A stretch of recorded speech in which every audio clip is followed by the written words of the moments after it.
Hey guys, কেমন আছো সবাই? আশা করছি সবাই খুব ভালো আছো, সুস্থ আছো। আর আমরাও কিন্তু বেশ ভালো আছি, দেখতেই পাচ্ছ। আমিও খুব ভালো আছি। একদম রেডি হয়ে নিয়েছি, দেখতেই পাচ্ছ। আমি শাড়ি টাড়ি পরে একদম রেডি। আর আমি কিন্তু প্যাকিংও স্টার্ট করে দিয়েছি, দেখতে পাচ্ছ। সমস্ত কিছু ভাঁজ টাজ করা হয়ে গেছে। এবারে শুধু ব্যাগে কিন্তু ঢোকালেই আমার প্যাকিং একদম রেডি। প্যাকিং হলেই কিন্তু আমি বেরিয়ে পড়বো। আমি কোথায় যাচ্ছি? আমি কি শ্বশুর বাড়িতে যাচ্ছি? অবশ্যই কিন্তু টুইস্ট থাকলো, তোমরা কিন্তু অবশ্যই জানতে পারবে। আমার ভিডিও রোজ দেখো, তাহলে কিন্তু জানতে পারবে আমার প্রতিদিনের অ্যাক্টিভিটি গুলো কি হয়। ঠিক আছে? তো যাই হোক, দেখো আমার কিন্তু প্যাকিং একদম কমপ্লিট। আর আমি কিন্তু ভীষণ খুশি, ভীষণ খুশি। অনেকদিন পর যাচ্ছি আমি। আর তাই জন্য আমার ভীষণ খুশি। যাই হোক, তোমাদের দাদাভাই কয়েকদিন পরেই আসছে। আর কয়েকদিন পরেই কিন্তু তোমাদের দাদাভাইকে আমার ভিডিওতে দেখতে পাবে। তো যাই হোক, আজকে তোমাদের সাথে আমার দুটো ইম্পর্টেন্ট কথা শেয়ার করার ছিল। একটা হচ্ছে আমি কোথায় যাচ্ছি, শ্বশুর বাড়ি নাকি অন্য কোথাও। আরেকটা হচ্ছে মেয়েদের ব্যাপারে। তো চলো শুনে নাও। তো এটা হচ্ছে দ্বিতীয় নাম্বার ইম্পর্টেন্ট কথা। আর সত্যি কথা বলতে, আমরা যে প্রাইভেট পার্ট নিয়ে এ সমস্ত কিছু নিয়ে কিন্তু আমরা লজ্জা পাই, লজ্জা করি। আর লজ্জা করে কিন্তু নিজেদের প্রচুর পরিমাণে ক্ষতি করে ফেলি। তো যাই হোক, এবার থেকে আর লজ্জা নয়। আর বেশিরভাগ আমার চ্যানেলে মেয়েরাই আমার ভিডিও দেখে। তো তাই জন্য বিশেষ করে মেয়েদের সুবিধার্থে আমার এই ভিডিওগুলো করা। ছেলেরা কিন্তু অবশ্যই এই ভিডিওটা স্কিপ করো, কারণ এই ভিডিওটা সম্পূর্ণ কিন্তু মেয়েদের জন্য বানানো। তো মেয়েদের হাইজিন মেনটেন করে কিন্তু এই ভিডিওটা আমি বানিয়েছি। তো ছেলেরা চাইলে অবশ্যই স্কিপ করতে পারো। আর বিশেষ করে আমি এভারটিনের প্রত্যেকটা প্রোডাক্ট ইউজ করেছি। প্রত্যেকটা প্রোডাক্ট ফিমেল হাইজিনকে মেনটেন করে কিন্তু বানানো। আর প্রত্যেকটা প্রোডাক্ট কিন্তু ভীষণ ভালো। তাই জন্যই তোমাদের সাথে আমি শেয়ার করি, যে যাতে আমি যেভাবে চলতে পারি পরিচ্ছন্নভাবে, তোমরাও যাতে চলতে পারো। তো যাই হোক, এবার আসছি আমি আসল কথায়। তোমরা কি তোমাদের বিকিনি হেয়ার রিমুভ করতে রেজার ইউজ করো? রেজার ইউজ করা কিন্তু একদমই ভালো নয়। রেজার ইউজ করলে হতে পারে র্যাশ, চুলকানি, ইনফেকশন, এমনকি তোমাদের কেটেও যেতে পারে। আর তোমরা সবাই জানো যে আমাদের প্রাইভেট পার্টটা কতটা সফট। আর সেইখানে যদি আমরা রেজার ইউজ করি, তাহলে যদি কেটে যায় বা হচ্ছে ইনফেকশন হয়, আর তাহলে কতটা ক্ষতি হতে পারে। এমনকি রেজার ইউজ করলে সেখানে লোম ফোড়া হতে পারে। আর লোম ফোড়া থেকে আমাদের কতটা যন্ত্রণাদায়ক ব্যথা হবে। আমরা কিন্তু রেজারের পরিবর্তে এই ক্রিমটা ব্যবহার করব।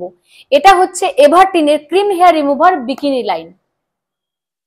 আমিও কিন্তু আগে রেজার ব্যবহার করতাম, কিন্তু যবে থেকে আমি এভারটিনের প্রোডাক্ট ব্যবহার করতে শুরু করেছি, তবে থেকে কিন্তু আমি রেজারের কথা একদমই ভুলে গেছি।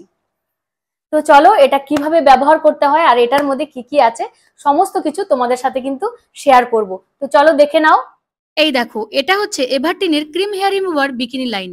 এটার কিন্তু দুটো ভ্যারিয়েন্টেন আছে, একটা হচ্ছে ন্যাচারাল, একটা হচ্ছে চারকোল, মানে এটা টুইন প্যাকেজ। চলো এবারে তোমাদের খুলে দেখাই যে এই প্যাকেটটার মধ্যে কি কি আছে। দেখতে পাচ্ছ তো, এটার মধ্যে দুটো পাউচ আছে। পাউচ দুটোই কিন্তু ন্যাচারাল, এখানে কিন্তু চারকোলের পাউচ নেই। ঠিক আছে? আর একটা আছে চিরকুট, দেখতেই পাচ্ছ এই যে চিরকুট। আর এটার মধ্যে সমস্ত বিবরণ দেওয়া আছে, কিভাবে কি করতে হবে, কিভাবে ব্যবহার করতে হবে, কত সময় রাখতে হবে। ঠিক আছে? আর আছে একটা প্যাচেলার, আর আছে একটা ট্যাবলেট টিস্যু। তোমরা সবাই জানো যে আমাদের প্রাইভেট পার্টের আশেপাশের এরিয়াগুলো কতটা সেনসিটিভ হয়, কতটা কোমল হয়। তো যে কোনো প্রোডাক্ট তোমরা ব্যবহার করবে একদমই না। তোমরা কিন্তু এভারটিনের এই ক্রিম হেয়ার রিমুভার বিকিনি লাইনটা ব্যবহার করো। এটা কিন্তু এভারটিন ফিমেল হাইজিন মেনটেন করেই কিন্তু প্রোডাক্টটা তৈরি করেছে। প্রোডাক্টটা কিন্তু ভীষণ ভালো, দেখতেই পাচ্ছ। আর এবারে কিভাবে ব্যবহার করতে হয় সেটাও আমি তোমাদের বলে দিচ্ছি। দেখো, আমি একটা পাউচ খুলে নিয়েছি। খুলে নেওয়ার পরে কিন্তু হাতের যেখানে বড় বড় লোম আছে, সেইখানে কিন্তু আমি ভালো করে একটুখানি ক্রিম বের করে নিলাম। আর বের করে নেওয়ার পরে কিন্তু আমি প্যাচেলার দিয়ে ভালো করে চারদিকটা ছড়িয়ে নেব। এই যে দেখতেই পাচ্ছ। আর ছড়িয়ে নিয়ে কিন্তু আমি 5 মিনিট রেখে দেবো। আর 5 মিনিট রাখার পরে কিন্তু এটা আমি ভালো করে ধুয়ে নেব। আর এখানে কিন্তু একটা ট্যাবলেট টিস্যু আছে, যেটা তোমরা একটুখানি বাটির মধ্যে জল নিয়ে সেটাতে কিন্তু ভিজিয়ে দিলেই কিন্তু টিস্যুর আকারে পরিণত হবে। আর সেইটা দিয়ে কিন্তু তোমরা আস্তে আস্তে করে ভালো করে সেই জায়গাটা মুছে নেবে, কারণ জানোই তো তোমরা যে আমাদের প্রাইভেট পার্টের এরিয়াগুলো কতটা সফট হয়। আর এবারে দেখো, আমি কিন্তু 5 মিনিট পরে ফিরে এসেছি। আর ভালো করে ট্যাবলেট টিস্যুটা নিংড়ে নিয়েছি জলটা। তারপরে জলটা নিংড়ে নিয়ে দেখো আস্তে আস্তে করে আমি ভালো করে মুছে নিচ্ছি। দেখতেই পাচ্ছ সমস্ত লোম কিন্তু উঠে এসেছে। আর বেশি লাইট পড়েছে, সাদা সাদা, তো তাই জন্য একটু কম বোঝা যাচ্ছে, দেখতেই পাচ্ছ।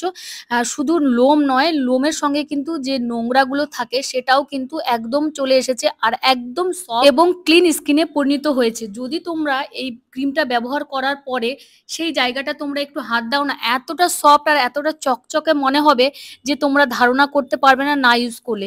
দেখতেই পাচ্ছ যে কতটা সফট মনে হচ্ছে আমার স্কিনটা। যেখানে লোম আছে সেই জায়গাটাও দেখো, আর যেখানে লোমটা তুলে নিয়েছি সেই জায়গাটাও দেখো। দেখো কতটা পার্থক্য।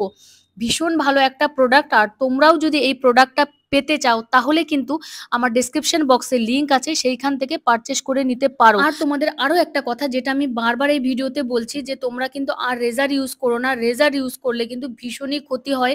আমাদের প্রাইভেট পার্টটা কতটা সফট হয়, সেখানে যদি বাই চান্স কেটে যায় তাহলে কিন্তু অনেকটা ব্যথা হয়, অনেকটা যন্ত্রণা হয়, আর তোমাকে কিন্তু তারপর ডাক্তারের কাছে যেতে হবে, সেইখানে আবার মলম লাগাতে হবে। তো কতটা তোমাদের টেনশন করতে হবে। তো তোমরা যদি কোনো টেনশন না চাও তাহলে কিন্তু তোমরা এভারটিনের ক্রিম হেয়ার রিমুভার বিকিনি লাইনটা ব্যবহার করো। তো বাই, সবাই ভালো থেকো, সুস্থ থেকো।